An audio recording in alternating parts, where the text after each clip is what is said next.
व्याख्यान वेदी पर विराजमान हमारे आर्य समाज के वरिष्ठ उप प्रधान डॉक्टर मिश्री लाल जी, उन्हीं के साथ में आए हैं साधुराम आर्य जी पाटन से, उनके भाई हैं। हमारे आर्य समाज के बहुत ही स्वाध्यायशील और सर्वोदय जो हमारा प्रचार कार्य है उस आश्रम को संभालते हैं शर्मा जी और भाई बने सिंह आर्य जी। सभी ब्रह्मचारी वृंद, हमारी श्रीमती जी, भाई अनुराग आर्य जी, इनका चैनल जो आप यहाँ पर कार्यक्रम सुनते हैं, हिसार दर्पण के नाम से उनका चैनल है, बहुत प्रचार करते हैं। तो भाई अनुराग आर्य जी, आपको कोई सुनना हो जो भी कार्यक्रम तो उनके चैनल को सब्सक्राइब करें, लाइक करें और देखें उसमें कितने बढ़िया बढ़िया भजन आपको मिलेंगे। मेरे साथ संगति कर रहे मास्टर जी, आज से तैयारी चल रही है, उत्सव मनाया जा रहा है।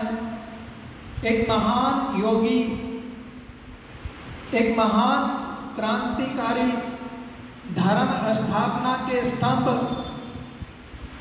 धरती से पापों के बोझ को उतारने वाले, आर्य मर्यादाओं का रोपण करने वाले, दुष्ट महाबलियों को विनाश करने वाले और धर्म की स्थापना करने वाले, धर्म के प्रति अपने जीवन को लगाने वाले योगी, महान तपस्वी, ब्रह्मनिष्ठ, ज्ञाननिष्ठ, तपो आत्मा, आप तो पुरुष भगवान कृष्ण का जन्मदिन आप मना रहे हैं, परंतु किस रूप में मना रहे हैं ये हमें सोचना है।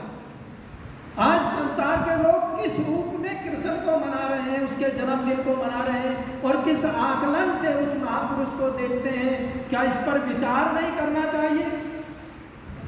और ये षड्यंत्र के तहत हो रहा है, अपने महापुरुषों को बदनाम किया जाए।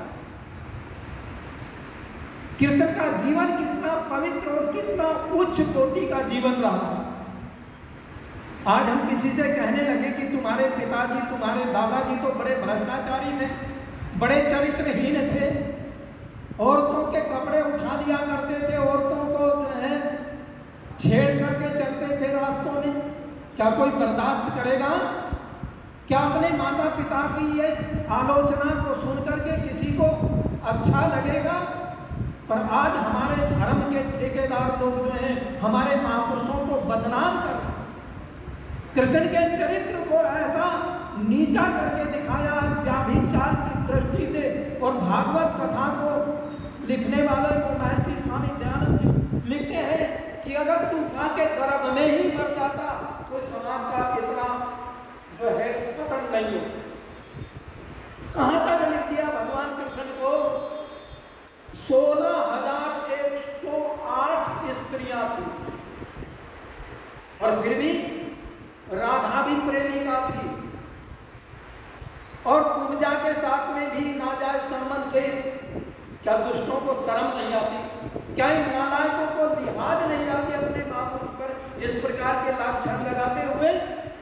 क्या कृष्ण ऐसे व्यक्तित्व थे जिसको महर्षि स्वामी दयानंद जी ने आप तो पुरुष लिखा है? और आप पुरुष किसको कहते हैं? जिसने अपने जीवन में कभी पाप नहीं किया हो, और पाप करना तो दूर है, उनके मन में विचार भी नहीं आया हो पाप करने का, ऐसे उस महान योगी को आप तो पुरुष लिखते हैं महर्षि स्वामी दयानंद जी महाराज सत्याग्रह प्रकाश में।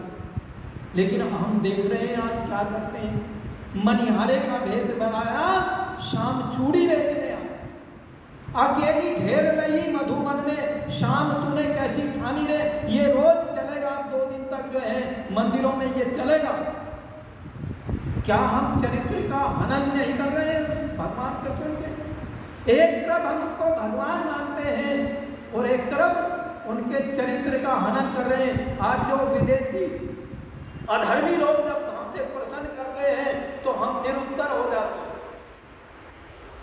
और क्या लिखा कि वस्त्रों को उठा करके गोपियों के और वो पेड़ पर बजाते थे और बड़े मस्ती के साथ में कथा करते हैं, नाचती हैं औरतें और मन को गाती हैं, अश्लील भजनों को गाया जाता है।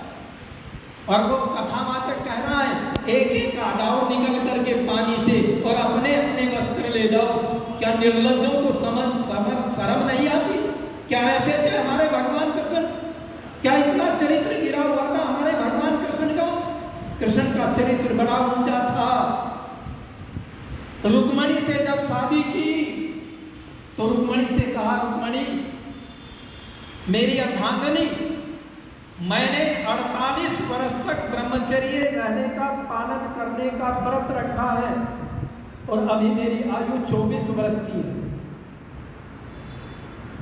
रुक्मणी ने कहा, भगवान मैं आपके इस व्रत का पालन कराऊंगी और आपके साथ रह करके उस व्रत को हम दोनों निभाएंगे। दैनिक हवन करते थे भगवान कृष्ण। यदि वो दूसरे अध्याय में गीता में पढ़ करके देखें, मैं विस्तार में नहीं जाऊंगा। इतना महान ग्रंथ लिखने वाले, इतना महान विस्तार पूर्वक ग्रंथ हमको देने वाले क्या व्यभिचारी हो सकते हैं? क्या अनाचारी हो सकते हैं? क्या भोगी हो सकते हैं? कदापि नहीं। इतना सुंदर हमें ग्रंथ दिया है भगवान कृष्ण ने। विचार करें बैठ करके। रुक्मणी ने कहा मैं आपका साथ दूंगी, इसलिए जो आपने प्रतिज्ञा की है, जो व्रत धारण किया है, उस व्रतों का पालन करना चाहिए, अनुवर्ती होना चाहिए व्यक्ति को। क्योंकि वेद कह रहा है अनुवर्तु पितृ पुत्रो, पिता जैसा हो वर्ती होना चाहिए। इसलिए आपको वर्ती रहना चाहिए और उस व्रत में मैं आपका जो है सहयोग करूंगी। 36 वर्ष की आयु हो जाती है। 36 वर्ष का प्रतिज्ञा की थी कि मैं 36 वर्ष तक ब्रह्मचारी रहूंगा। अब जब 36 वर्ष पूरे हो गए, शादी को 12 वर्ष हो गए हैं, संयम से रहते हैं, दोनों समय यज्ञ होता है, दोनों समय संध्या करते हैं, स्वाध्याय करते हैं, वेदों का स्वाध्याय करते हैं दोनों पति पत्नी। और जब 36 वर्ष पूरे हुए तो निवेदन किया रुक्मणी ने, भगवान कृष्ण से आग्रह किया कि मैं आज आपसे कुछ मांगना चाहती हूँ। आप मेरे स्वामी हैं, इनकार मत करना, मैं आपसे कुछ चाहती हूँ। भगवान कृष्ण ने कहा, कहो देवी आप क्या चाहती हैं? रुक्मणी ने कहा, मैं पुत्र रतन चाहती हूँ आपसे, और वो भी ऐसा वैसा नहीं चाहती, स्वयं आप जैसा पुत्र चाहती। भगवान कृष्ण ने कहा, इसके लिए आपको 12 वर्ष और तपस्या करनी पड़ेगी, कि मैं तैयार हूं इसके लिए भी। और दोनों पति पत्नी निकल करके गए बद्री आश्रम, जिसको बद्रीनाथ आश्रम कहते हैं। वहां पर जाकर के 12 वर्षों तक तपस्या की, कंदमूल खा करके। और 12 वर्ष के बाद फिर गर्भाधान संस्कार हुआ 48 वर्ष की आयु में। जब 48 वर्ष की आयु में गर्भाधान संस्कार हुआ तो एक पुत्र रतन की प्राप्ति हुई, जिसका नाम था प्रद्युम्न। और प्रद्युम्न को देख करके अचंभे में पड़ जाते थे लोग, पता नहीं कंफ्यूज हो जाते थे। और बाजी बात तो रुक्मणी भी कंफ्यूज हो जाती थी कि पता नहीं ये कृष्ण है या प्रद्युम्न। शेम बिल्कुल ऐसा कृष्ण के जैसा, इतना ऊंचा चरित्र भगवान कृष्ण का। आइए, बड़ा सुंदर गीत लिखा है मैंने।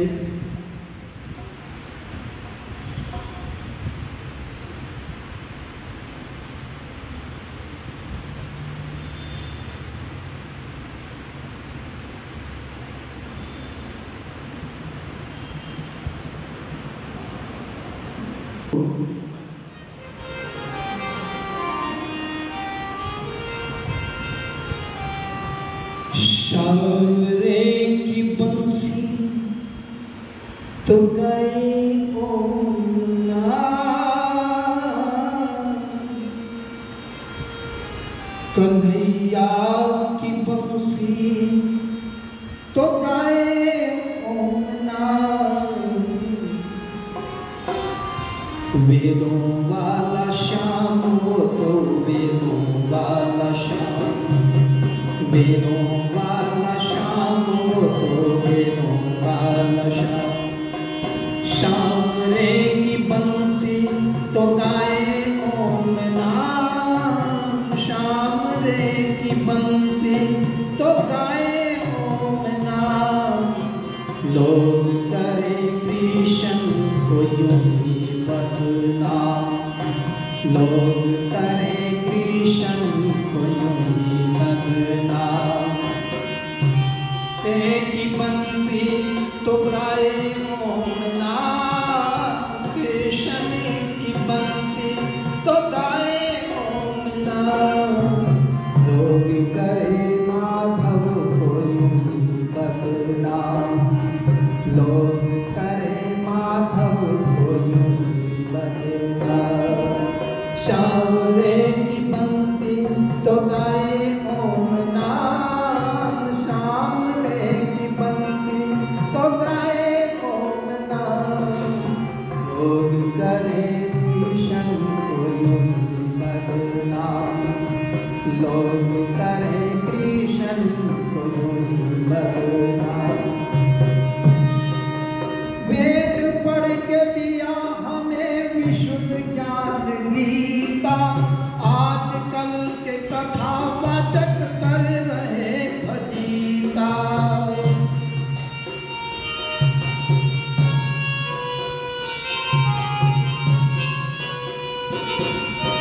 वेद पढ़ के दिया हमें विशुद्ध ज्ञान गीता, आजकल के कथावाचक कर रहे भजीता। चोर जार शिखामणि, चोर जार शिखामणि दिया कैसा नाम, चोर जार शिखामणि दिया कैसे नाम। लोग करे कृष्ण को यूं ही बदनाम, लोग करे कृष्ण को यूं ही बदनाम। श्याम रे की बंसी तो गाए ओम नाम, श्याम रे की बंसी तो गाए ओम नाम। लोग करे कृष्ण को यूं ही बदनाम, लोग करे कृष्ण को यूं ही बदनाम।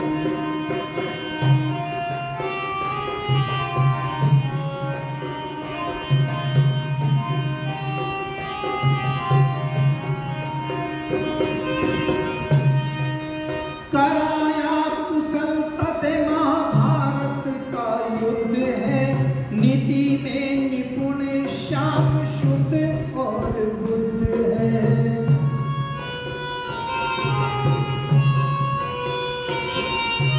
कराया कुशलता से महाभारत का युद्ध है, नीति में निपुण श्याम शुद्ध और बुद्ध है। किया नहीं जीवन में कोई असुर काम, किया नहीं जीवन में कोई असुर काम। वेदों वाला श्याम तो वेदों का श्याम, लोग करे कृष्ण को यूं ही बदनाम। श्याम रे की बंसी तो गाए ओम नाम, श्याम रे की बंसी तो गाए ओम नाम। लोग करे कृष्ण को यूं ही बदनाम, लोग करे कृष्ण को यूं ही बदनाम।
सम्मान श्रद्धा से लिया सबने नाम, सम्मान श्रद्धा से लिया सबने नाम। लोग करे कृष्ण को यूं ही बदनाम, लोग करे कृष्ण को यूं ही बदनाम।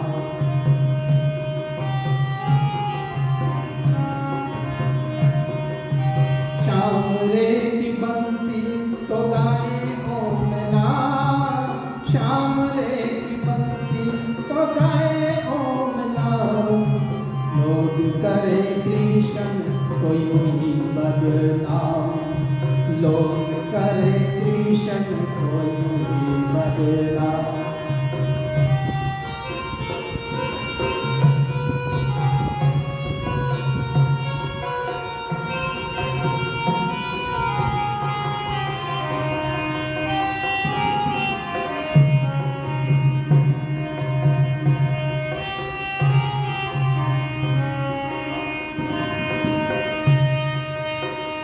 शिशुपाल जरासंध को मिटाया, पृथ्वी से पापों का भार था हटाया।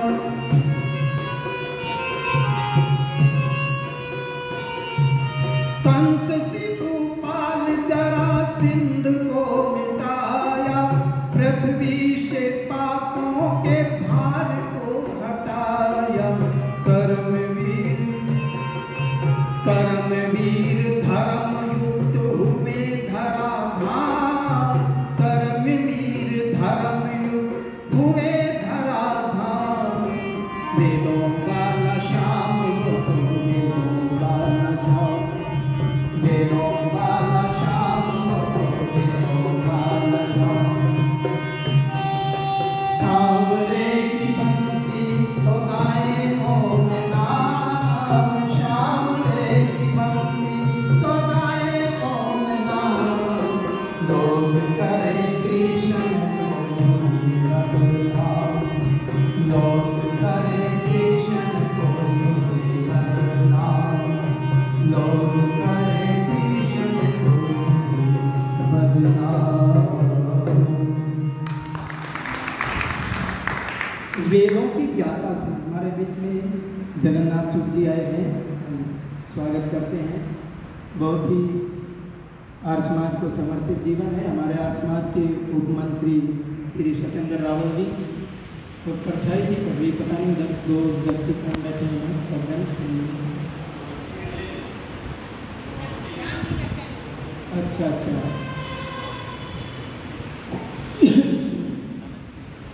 हम स्वागत करते हैं आपका।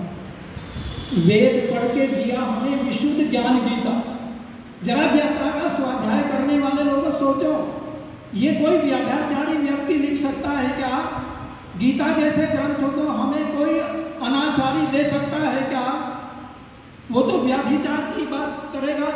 आज तक के तथाकथित कथावाचकों ने कृष्ण को बदनाम करके छोड़ दिया और इस पर हमारा कोई अंकुश नहीं है। महर्षि स्वामी दयानंद जी ने 4 समाजों की स्थापना की थी।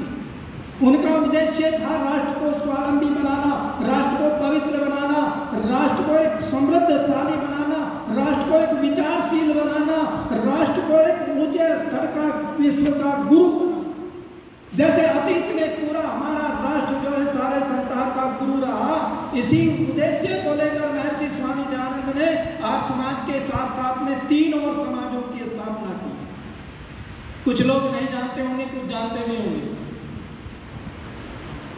एक उन्होंने की धर्म आर्य सभा, धर्म आर्य सभा का गठन किया और उनको निर्देशित किया कि वो क्या करेंगे, धर्म के प्रति, धर्म के अंदर जो रूढ़िवाद है, धर्म के अंदर जो अंधविश्वास है, धर्म के अंदर जो अज्ञानता है, धर्म का वास्तविक रूप क्या है, धर्म किसको कहते हैं, धर्म को समझाना पड़ेगा, धर्म को समझना पड़ेगा। ये बातें महर्षि स्वामी दयानंद जी ने इस समाज को स्थापित किया, धर्म आर्य सभा। उसका नाम रखा धर्म आर्य सभा।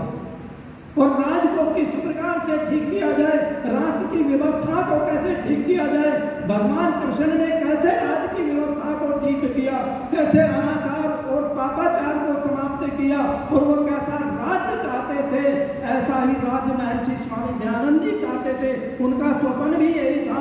उन्होंने भी राज आर्य सभा का गठन किया। ये जो राज आर्य सभा के पदाधिकारी होंगे, वो राजा के कर्तव्य क्या हैं, राज कर्मचारियों के कर्तव्य क्या हैं, राजाओं के प्रतिनिधियों के कर्तव्य क्या हैं। यदि उनके अंदर लूजता है, उनके अंदर चरित्रहीनता है, उनके अंदर धर्मांधता है, तो उनको हटाया जाएगा और उनकी जगह पर दूसरे अच्छे आप्त पुरुषों को, अच्छे आर्य भद्र पुरुषों को नियुक्त किया जाएगा। तो राज आर्य सभा की व्यवस्था महर्षि स्वामी दयानंद ने मनु के सिद्धांत के अनुसार और विदुर नीति के अनुसार, कृष्ण नीति के अनुसार जो है इस समाज का गठन किया, राज आर्य सभा।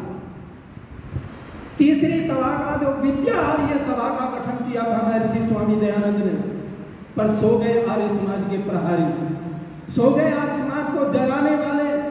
आज कुछ लोगों ने व्यवसाय बना लिया है आर्य समाज के प्रचार को, कथावाचक बन रहे हैं, कोई किस प्रकार से जो है पैसे ऐंठ रहा है। पौराणिकों की तरह से आर्य समाज में भी ये भ्रांतियां ये आ गया है दो। तो कहाँ गए वो? उन्होंने लिखा कि विद्या आर्य सभा का गठन किया, और जो आर्ष विद्या है, जो वेद के अनुसार विद्या है, जो हमारे शास्त्रों के अनुसार विद्या है, जिस विद्या को ब्रह्मा से लेकर जैमिनी पर्यंत गुरुओं ने एक परंपरा के तहत चलाया, उस परंपरा को, उस विद्या को जो है विद्या आर्य सभा उस विद्या को लागू करेगी। पर आज हम आपस में उलझ करके ही रहे, आज हम पदों के लिए ही लड़ रहे हैं। आज ये हमारा दुर्भाग्य हो गया है कि हम किधर जा रहे हैं। ऋषि दयानंद का सपना क्या था? महर्षि दयानंद ने अपने जीवन को बलिदान किया इस राष्ट्र के ऊपर। उनको कुछ मामूली जीवन था? उस जीवन की कीमत यही है क्या कि हमने आज अपने स्वार्थ में उनको भुला दिया है? भगवान कृष्ण को भुला दिया है अपने स्वार्थ के वतीभूत को। वेद पढ़ने का अधिकार सबको दिया महर्षि स्वामी दयानंद ने। तो मैं बता रहा था भगवान कृष्ण के चरित्र को उधर नहीं जाऊं, ज्यादा लंबा हो जाएगा, विस्तार में नहीं जाना चाहता। तो आइए ध्यान दीजिए, मैं बता रहा था वेद पढ़ के दिया हमको विशुद्ध ज्ञान गीता। और वेद कहाँ पर पढ़े भगवान कृष्ण ने? कहाँ पढ़े बताओ? कौन से गुरुकुल में, किसके गुरुकुल में पढ़े? बताओ कर्मचारी, कौन बताएगा? हाथ ऊंचा करके बताओ, खड़े होकर के बताओ कौन से गुरुकुल में। बहुत महर्षि संदीप जी के आश्रम में वेदों को पढ़ा। और वहां का एक दृष्टांत मेरे याद आ गया, कैसे निर्धन और धनवान की समानता, कोई भेद नहीं, कोई छुआछूत नहीं। क्रूर जी रथ में बैठा करके भगवान कृष्ण को छोड़ने जा रहे हैं संदीप जी के आश्रम में, गुरुकुल में छोड़ने जा रहे हैं। क्रूर जी बैठे हैं, रथ को लेकर के जा रहे हैं। एक बच्चे के रोने की आवाज आई। कोई बच्चा रो रहा है, बड़ा बिलख रहा है, बड़ा विलाप कर रहा है, तड़प रहा है। उसके हृदय की जो करुणा पुकार थी वो कृष्ण के हृदय पर छाप मार गई। सुना जब रुदन तो हृदय द्रवित हो गया कृष्ण का, और क्रूर जी से कहा कि रथ को रोक दीजिए भगवान।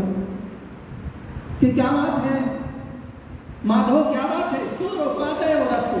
कि आप रथ को रोक दीजिए। रथ को रुकवा दिया। जिधर से आवाज आ रही थी किसी बालक के रोने की, भगवान कृष्ण उधर तक दौड़ पड़े। और देखा जाकर के एक बालक, एक ब्रह्मचारी, सर पर चोटी है और कांसवे वस्त्र पहने हुए ब्रह्मचारी के मस्तिष्क से जो ब्रह्मचर्य झलक रहा है, उसको देख करके भगवान कृष्ण सोचने लगे कि ये कोई ब्रह्मचारी है, गुरुकुल का ही ब्रह्मचारी। जब पास में गए तो पूछा क्यों रो रहे हो? ब्रह्मचारी ने कहा मेरे पैर में कांटा लगा है और वो कांटा निकल नहीं रहा है। भगवान कृष्ण ने बहुत कोशिश की हाथों से निकालने की, परंतु कांटा नहीं निकला। भगवान कृष्ण ने अपना घोड़ा खड़ा किया और अपने घुटने पर उनका पैर ऐसे रख दिया एड़ी को, और दांत लगा करके दांत से भींच करके उस कांटे को निकाल दिया। तो कितना उदार हृदय भगवान कृष्ण का। क्या ये इस बात को ये बताते हैं, ये उसे नचकैया तो बताते हैं क्या हमने चरित्र खराब किया? हमारे नौजवान, हमारी माताएं, हमारी बहनें इस बात को जानती हैं कि किस प्रकार से संतान का निर्माण होता है, कैसे भगवान कृष्ण और रुक्मिणी ने मिलकर के संतान का निर्माण करके इस राष्ट्र को प्रद्युम्न जैसा पुत्र दिया, और कितना गंभीर, कितना धीर, 101 गालियां दे दी शिशुपाल ने, पर अपनी माँ को वचन दिया था, अपनी मौसी को वचन दिया था कि 100 गालियों तक तो मैं माफ कर दूंगा, पर अंत में उसको भी मारा, भार उतारा पृथ्वी, जरासंध को मारा, कंस को मारा। क्या ये छोटी बात है? क्या कोई व्याभिचारी आदमी कर सकता है इस काम को? एक योगी पुरुष ही कर सकता है। मैं महाभारत का वर्णन कर रहा था, बड़ी ही कुशलता से महाभारत का युद्ध किया, और युद्ध में कोई छोटा मोटा योद्धा नहीं था। कर्ण को परास्त करना अर्जुन के बस की बात नहीं थी। अर्जुन अपने में बहुत बड़ा धनुधारी था, परंतु कर्ण को परास्त करने की हिम्मत अर्जुन में नहीं थी। नीति के तहत शल्य को वहां फिट किया कर्ण के रथ पर। शल्य किसका? माद्री का भाई था, नकुल और सहदेव का मामा लगता था। पर योजना के तहत भगवान कृष्ण ने उसको फिट किया और कहा तेरे क्रोध है, इसका हताश करना, इसको निराशावादी बनाना, इसके हृदय को हमेशा जो है ऐसे संस्कार आपको देने हैं कि हताश और निराश हो जाए। और यही करता था शल्य। तेरे बस की बात नहीं है कि अर्जुन को मारना। अर्जुन बहुत बड़ा गांडीवधारी है, अर्जुन बहुत बड़ा बलवान है, तू क्या है उसके सामने? उसके मनोबल को गिराता रहता था। तेरे बस का नहीं है, तू मनोबल को गिराता रहता था। ये किसने किया? भगवान कृष्ण ने तो फिट किया उसके रथ को हाँकने के लिए, क्योंकि रथ कृष्ण जैसा हाँकता था कोई, तो वो शल्य हाँकता था। शल्य रथ हाँकना जानता था, और कर्ण को पता था कि अगर शल्य मिल जाए, कृष्ण के जैसा रथ जो हाँकता है, शल्य ही चला सकता है कृष्ण जैसा रथ, तो शल्य मुझे मिल जाए तो मैं अर्जुन को परास्त कर सकता हूँ। पर जब शल्य पता लगा कि शल्य जो है कर्ण का सारथी बन गया है, नींद नहीं आई है माधव को, कृष्ण को नींद नहीं आई, और शल्य से मिल करके ये योजना बनाई कि तुमको हताश करना है, इसको निराश करना। ये छोटी बात थी, जो नीति निपुण थे। आगे की बात सुनो। राजसू यज्ञ जब हुआ तो राजसू यज्ञ में एक अग्रज पूजा होती है, जिसको सबसे उच्च कोटि का माना जाता है, जिस आत्मा को, जिस महापुरुष को सबसे ऊंचे दर्जा दिया जाता है। और वहां पर देखा गया, पूरे भारत का आकलन किया गया, विद्वानों का भी, पूरे आचार्यों का भी आकलन किया गया कि किसको जो है अग्रज पूजा का योग्य बनाया जाए। तब सबने मिलकर के भीष्म पितामह ने नाम दिया कि एक व्यक्तित्व है, कौन? भगवान कृष्ण। किसी ने विरोध नहीं किया और उसको अग्रज पूजा का अधिकार मिला। तो ये कोई छोटी बात थी। आइए एक गीत और।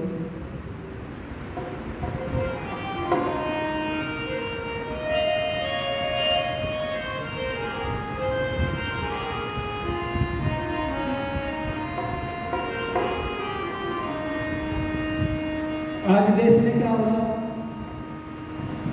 महाभारत के समय में एक द्रौपदी का चीर हरण हुआ, और ये जो दिखाते हैं ना कि चीर वो खींचता गया, बढ़ता चला गया, खींचता चला गया, बढ़ता चला गया, कोई वहां मील नहीं लगा हुआ था कि वहां पर कोई फगवाड़े का मील लगा हुआ था, या कोई डीसीएम का मील लगा हुआ था जो साड़ी बना बना करके दे रहा था। वहां केवल एक ही व्यक्ति के डर, 2 लोगों से डरता था। दुर्योधन 2 लोगों से डरता था पूरे महाभारत के काल में। एक तो दुर्योधन डरता था अर्जुन से,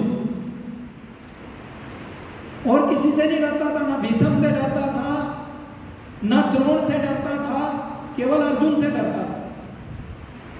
और हाँ, भीम से डरता था केवल। केवल भीम से डरता था और डरता था भगवान कृष्ण से। जब सबकी ओर देख लिया द्रौपदी का चीर हरण हो रहा है, चीर को पकड़ लिया है जाकर के उसके वस्त्र को दुशासन ने, और वो हरण करने वाला है, आदेश मिल गया है दुर्योधन का। सबकी तरफ देख रही है द्रौपदी, भीष्म पितामह की ओर देखा, भीष्म पितामह नीची लगा करके बैठ गए। द्रोण की तरफ को देखा, द्रोण भी नीची लगा करके, कृपाचार्य उनके भी नीचे लगा करके बैठ गए। जितने योद्धा बैठे थे, केवल कौन? दुर्योधन का भाई विकर्ण बोला ये तुम गलत कर रहे हो, उसको सभा से बाहर निकाल दिया। नहीं तो किसी की हिम्मत नहीं थी दुर्योधन के सामने बोलने की। फिर द्रौपदी ने कहा कि दुर्योधन सोच ले, अगर मेरे भाई कृष्ण को पता लग गया ना तो तेरा क्या हाल करेगा, ये जान ले। मैं जिसकी बहन हूं, मेरा भाई, रक्षाबंधन का यही तो त्योहार है, भाई बहन की रक्षा करता है। जब दुर्योधन को कहा मेरे भाई कृष्ण को यदि पता चलेगा तूने मेरा चीर हरण किया है तो तेरा क्या असर होगा, याद कर ले। कांप गया दुर्योधन और दुशासन को रोक दिया। तो केवल दुशासन, दुर्योधन कृष्ण से डरता, इसीलिए उसको अग्रज पूजा का अधिकार दिया गया। आइए बड़ा सुंदर गीत लिखा है।